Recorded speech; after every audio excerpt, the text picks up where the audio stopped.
وہ ایک بچہ آیا نا اپنی ماں کے لیے لباس لینے کے لیے، اور پہلے وہ گیا اپنے چچا کے پاس، اس کی ماں بیوہ تھی، اس کا لباس پھٹ گیا تھا اور وہ اپنے چچا کے پاس گیا تو اس نے دودکار دیا۔ ماں نے اس کو روکا تھا بیٹا نہ جانا، لیکن اس نے کہا کہ تیرے بدن کے اوپر جو لباس ہے وہ بھی پھٹ گیا ہے اور جگہ جگہ سے جسم جھلک رہا ہے، تو میں اپنے چچا سے آپ کے لیے لباس لے کے آتا ہوں۔ پھر جو رویہ اس نے اختیار کیا تو واپس روتا ہوا آ رہا تھا، تو کسی نے راستے نے پوچھا کہ کیا ماجرا ہوا؟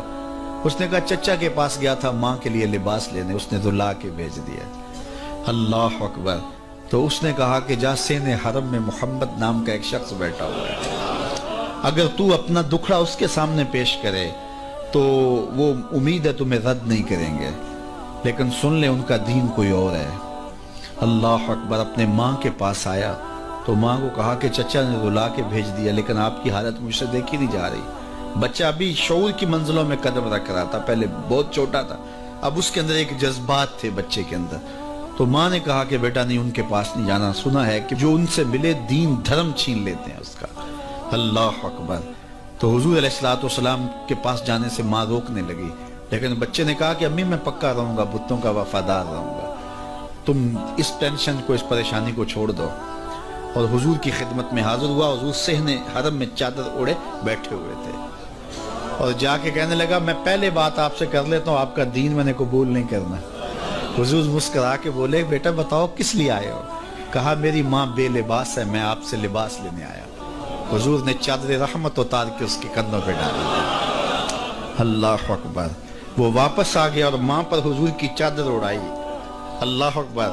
اور ماں نے کہا کہ بیٹے اس نے اپنا دین تو نہیں تجھے دیا؟ کہا نہ، میں نے پہلے کہہ دیا تھا تیرے دین نہیں مانوں گا۔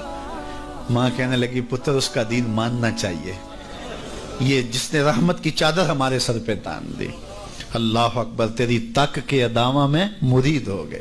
اس بوڑھی عورت کا قصہ بھی آپ نہیں بھول سکتے، جو گھر کا سامان باندھ کے اپنے دروازے پہ بیٹھی ہوئی تھی، اور اس نے سنا تھا مکے میں ایک جادوگر آیا ہے جسے ملتا ہے اس کا دین چھین لیتا ہے، کہیں ایسا نہ ہو کہ کہیں اس سے ملاقات ہو جائے اور وہ دین ہی میرا چھین لے، مجھے شہر چھوڑ دینا چاہیے۔ گھر کے تھڑے کے اوپر سامان باندھ کے بیٹھی ہے۔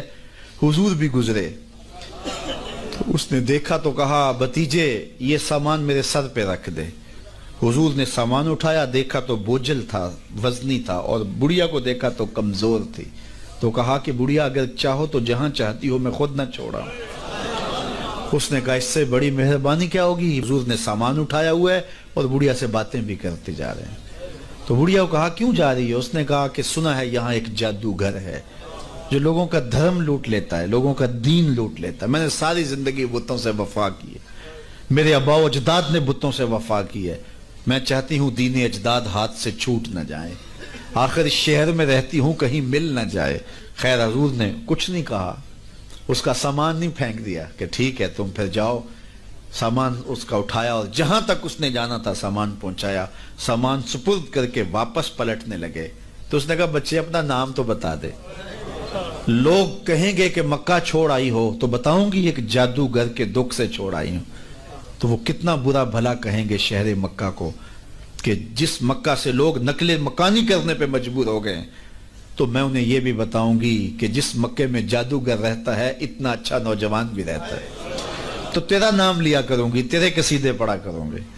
تو حضور علیہ السلام مسکرا پڑے، کہا بڑھیا جس جادوگر سے بھاگ کے آئی ہے وہ تیرے سامنے کھڑا ہے۔ اس نے کہا سچ سے آپ ہی محمد ہیں؟ حضور نے فرمایا نام میرا یہی ہے۔ تو اس نے کہا پھر آپ کا جادو میرے پہ چل گیا ہے۔ اللہ اکبر۔ تیری